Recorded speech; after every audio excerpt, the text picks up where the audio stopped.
Um, have you, so there's this notion that I've heard of as of kind of aesthetic arrest, that kind of that moment when a piece of art or a piece of literature just kind of stops you in your tracks and your mind kind of stops and there's this feeling of just being arrested.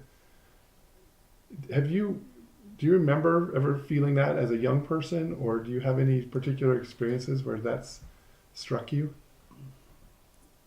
I think, I mean, directly, I didn't have access to a lot of artwork firsthand. I didn't go to museums. I grew up in Minnesota. It was farmland, and so my access to the art world was through books or magazines or that sort of thing.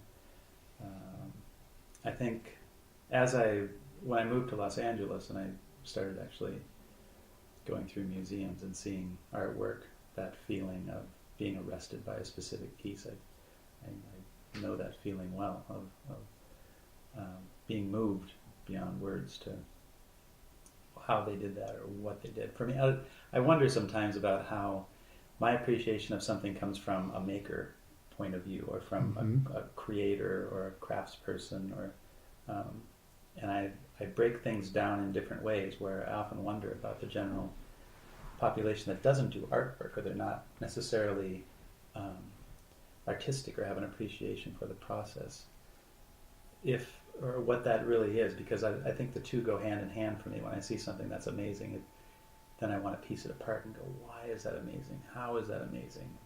Mm. What about it, whether it's color or form or scale?